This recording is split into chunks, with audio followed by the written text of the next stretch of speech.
शिवाजी की मूर्ति पर महाराष्ट्र की सियासत सुलग रही है। मुद्दा इतना ज्यादा गर्म है कि इसकी आंच सीधे मुख्यमंत्री एकनाथ शिंदे तक पहुंच गई है। महाविकास आघाड़ी जहां शिंदे सरकार को जोर शोर से घेर रही है, तो एनसीपी अजीत गुट भी अब अपनी ही सरकार के खिलाफ प्रदर्शन कर रही है। आज एनसीपी अजीत गुट के नेता और कार्यकर्ता अपनी ही सरकार के खिलाफ प्रदर्शन कर रहे हैं। महाराष्ट्र के अलग अलग जिलों में अजीत गुट के कार्यकर्ता सड़कों पर उतरकर प्रोटेस्ट कर रहे हैं। कल ही अजीत पवार ने एक कार्यक्रम में कहा था कि वो शिवाजी महाराज को देवता मानते हैं, किसी भी दोषी को बख्शा नहीं जाएगा। पुतला गिरने की घटना को लेकर वो महाराष्ट्र की 13 करोड़ जनता से माफी मांगते हैं। मूर्ति गिरने के मामले में लगातार महाराष्ट्र की सियासत सुलग रही है, जहां विरोधी एक तरफ शिंदे सरकार पर निशाना साध रहे हैं। आज खुद मुख्यमंत्री एकनाथ शिंदे इस पर माफी मांग रहे हैं, क्योंकि वो शिवाजी को अपना भगवान बता रहे हैं। तो विरोधियों से तो चुनौती है ही सरकार को, लेकिन अपनों ने भी तलवारें खींच ली है। अजीत गुट के नेता भी आज प्रदर्शन कर रहे हैं। सवाल ये है कि इतनी बड़ी लापरवाही हुई कैसे। पहले आपको बता दें अजीत पवार ने क्या कहा। महाराष्ट्र की 13 करोड़ जनता से माफी मांगता हूं। छत्रपति शिवाजी महाराज हमारे देवता हैं। शिवाजी का पुतला गिरने से हमें धक्का लगा है। अजीत पवार जानते हैं कि शिवाजी नाम की महाराष्ट्र की पॉलिटिक्स में क्या अहमियत है।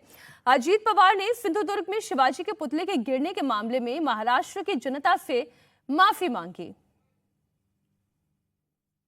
2-3 दिवसापूर्वी युगपुरुष छत्रपती शिवाजी महाराजांचा जरा बाजूला रे छत्रपती शिवाजी महाराजांचा वाऱ्यामध्ये एक पुतळा तिथं पडला।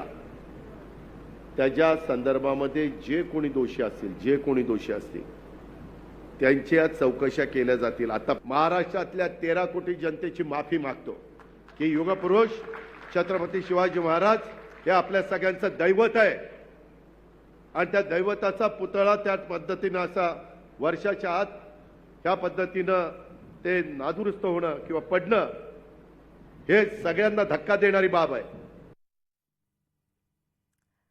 अजीत पवार माफी मांग रहे हैं, आंदोलन के बाद भी कर रहे हैं, लेकिन विरोधी इस्तीफे से कम पर मानने को तैयार नहीं है। शिवसेना उद्धव गुट के सांसद संजय राउत ने आज महायुति सरकार पर भ्रष्टाचार का गंभीर आरोप लगाया। वो महाराष्ट्र के शिवाजी महाराज, उसका मूर्ति बनाने में हजारों सैकड़ों करोड़ का भ्रष्टाचार देवेंद्र फडणवीस, खास एकनाथ शिंदे। अब अजीत पवार जी ने कहा है कि मैं आंदोलन करूंगा, उससे क्या होगा, इस्तीफा दीजिए। ये सरकार के खिलाफ भ्रष्टाचार हुआ है, इस्तीफा दीजिए। मूर्ति क्यों टूटी है, भ्रष्टाचार हुआ है ना, खुलकर बोलिए भ्रष्टाचार हुआ है, इस्तीफा दीजिए। और कहा नहीं भ्रष्टाचार करते हैं लोग। जहाँ जहाँ राष्ट्रवाद राष्ट्रभक्ति का मामला आता है वहाँ ये लोगों का भ्रष्टाचार है। शिवाजी के मुद्दे पर महाविकास आघाड़ी को महायुति सरकार को घेरने का बड़ा मौका मिला है, वो इसे जाने नहीं देना चाहते। रविवार को एक बड़े प्रोटेस्ट की तैयारी भी हो रही है।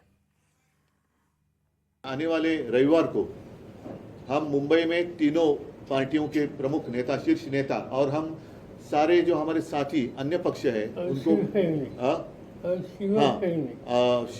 सारे शिव प्रेमी और सारे पार्टियों के जो शीर्ष नेता है और कार्यकर्ता जिनके दिल में शिवाजी महाराज हैं, वो सारे आने वाले 1 तारीख यानी रविवार को हुतात्मा स्मारक वहाँ इकट्ठा हो जाएंगे। हम जिन्होंने मुंबई के लिए बलिदान दिया है उनको वंदन कर कर हम गेटवे ऑफ इंडिया की तरफ, जहाँ पर हमारे छत्रपति शिवाजी महाराज जी का एक स्टैचू है, वहाँ उनको वंदन करने के लिए जाएंगे। महाविकास आघाड़ी लगातार शिंदे सरकार पर करप्शन का आरोप लगा रही है। इसका जवाब डिप्टी सीएम फडणवीस ने दिया। फडणवीस ने कहा, विरोधी सिर्फ चुनाव के चलते निराधार आरोप लगा रहे हैं। शरद पवार साहब ज्येष्ठ नेता। शरद पवार एक बड़े नेता हैं, उन्हें ये पता है कि ये पुतला नेवी ने तैयार किया था, राज्य सरकार ने नहीं। इसमें कहीं भी भ्रष्टाचार नहीं है। ये राजनीति से प्रेरित बयान सिर्फ चुनाव को देखते हुए दिए जा रहे हैं। पवार साहब जैसे बड़े नेता को ऐसा बयान शोभा नहीं देता। मैं सिर्फ यही कहना चाहता हूं कि चाहे राज्य सरकार हो नेवी हो, सब मिलकर ये सुनिश्चित करेंगे कि जो भी गलती हुई है वो दोबारा ना हो। जिन्होंने किया है उन्हें सजा हो और छत्रपति शिवाजी महाराज की भव्य प्रतिमा वहां पर फिर से खड़ी की जाएगी। इसे लेकर कार्रवाई शुरू है। छत्रपती शिवरायांचा भव्य अशा प्रकारचा पुतळा त्या ठिकाणी पुन्हा उभा राहील। सिंधुदुर्ग में छत्रपति शिवाजी महाराज की मूर्ति गिरने का मामला महाराष्ट्र में सियासत का बड़ा मुद्दा बन गया है। कल सिंधुदुर्ग में महाविकास अघाड़ी ने बंद की कॉल की। बंद में कार्यकर्ताओं का सपोर्ट करने के लिए आदित्य ठाकरे, विजय वडेट्टीवार और जयंत पाटिल भी सिंधुदुर्ग पहुंचे, लेकिन यहां महाविकास अघाड़ी के समर्थक नारायण राणे के सपोर्टर से भिड़ गए। छत्रपति शिवाजी महाराज की मूर्ति गिरकर टूटी थी। आदित्य ठाकरे अपने सपोर्टर्स के साथ वहां पर नारेबाजी कर रहे थे और इसी बीच वहां पर बीजेपी के नेता और सिंधुदुर्ग के सांसद नारायण राणे भी अपने बेटे नीलेश राणे के साथ पहुंच गए। जैसे ही दोनों गुट के कार्यकर्ता आमने सामने आए, एक दूसरे के खिलाफ नारेबाजी शुरू हो गई। इसके बाद दोनों गुट के कार्यकर्ताओं के बीच हाथापाई भी हुई। हमारे सहयोगी दिनेश मौर्य इस वक्त जुड़ गए हैं। दिनेश, ये मामला अभी फिलहाल तो ठंडा होता दिख नहीं रहा है, लेकिन चिंता यह है कि सरकार में अपने ही इस वक्त विरोध में खड़े हैं। उनकी अपनी निजी पॉलिटिक्स क्या है?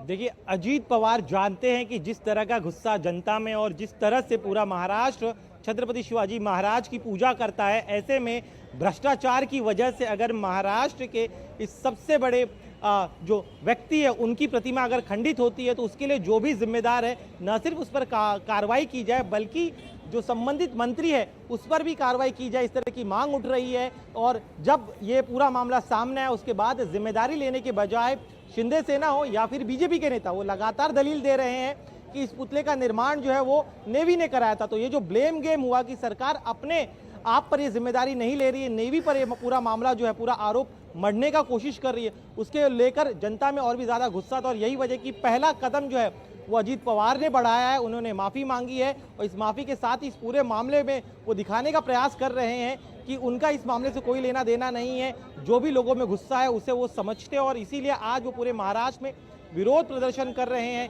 यह जताने की कोशिश कर रहे हैं कि कम से कम जितने भी शिव प्रेमी हैं उनको उनके मन में जो है महाराष्ट्र सरकार को लेकर भले ही गुस्सा हो, शिंदे सरकार को लेकर गुस्सा हो, लेकिन अजीत पवार जो है इस पूरे मामले में आम जनता के साथ है, शिव भक्तों के साथ है। और अब जो प्रोटेस्ट कर रहे थे एनसीपी के कार्यकर्ता, उन्हें हिरासत में लेने का काम जो है वो अब मुंबई पुलिस ने करना शुरू कर दिया है। तो अब इस पूरे मुद्दे पर अजीत पवार भी आक्रामक है, दिखाने का यही प्रयास हो रहा है कि विपक्ष जिस तरह से इस पूरे मुद्दे को उठा रहा है उसी तरह से वो भी जो है इस मुद्दे पर जनता के साथ है। लेकिन ठाकरे सेना की तरफ से बड़ा दाव चला गया है, कहा गया है कि अजीत पवार सिर्फ आंदोलन ना करे बल्कि अपना इस्तीफा दे। तो विपक्ष ने भी अजीत पवार को घेरने की कोशिश की है, लेकिन जितना संभव हो सके उतना डैमेज कंट्रोल करने का प्रयास अजीत पवार की तरफ से किया जा रहा है। अजीत पवार का दरअसल जो वोटर बैंक वोट बेस है वो मराठा मतदाताओं का, बड़े पैमाने पर मराठा मतदाता जो है उनके नेता भी जो है नहीं, लेकिन ये तो केवल अजीत पवार का वोट बैंक नहीं है, तो आप इससे एकनाथ शिंदे का वोट बैंक भी आप कहें। मराठा वोट बैंक की क्या उन्हें जरूरत नहीं है? और शिवाजी की मूर्ति गिरना और शिवाजी का नाम कैसे महाराष्ट्र की अस्मिता से जुड़ा हुआ है, ये बात तो किसी से छिपी नहीं है। ऐसे में एकनाथ शिंदे क्या कर रहे हैं? देखिए, उनकी तरफ से लगातार जो बयान आ रहे हैं, पहले उनकी तरफ से कहा गया कि 45 घंटा प्रति रफ्तार से हवा चल रही थी, इस वजह से मूर्ति जो है संभवतः खंडित हो गई हो।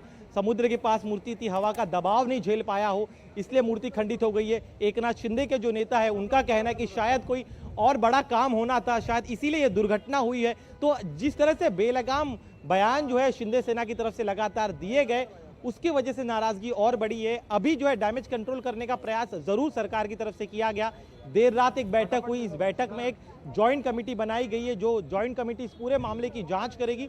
साथ ही में उस जगह पर भव्य छत्रपति शिवाजी महाराज की प्रतिमा बनाई जाएगी। इस तरह का वादा भी प्रतिमा वो चाहे जितनी बना ले, लेकिन जो प्रतिमा बन रही है वो कितने दिनों तक खड़ी रहेगी, सवाल तो इस बात को लेकर है। बहुत शुक्रिया दिनेश आपका पूरी जानकारी के लिए। आपको बता दें कि महाराष्ट्र की 13 करोड़ जनता से माफी मांगने का काम अजीत पवार ने किया है। शिवाजी का पुतला गिरने से धक्का लगा है और डैमेज कंट्रोल का काम अजीत पवार कर रहे हैं। और दरअसल ये डैमेज कंट्रोल उनके अपने वोटर्स के लिए भी है, वो अपना वोट बैंक भी सिक्योर करना चाहते हैं। छत्रपति शिवाजी महाराज हमारे देवता हैं, ये कहना है अजीत पवार का। और आज बकायदा वो एक प्रदर्शन भी कर रहे हैं। अब सवाल ये है कि इस चिंता से महाराष्ट्र की सरकार कब निकलेगी, ये तो देखने वाली बात होगी।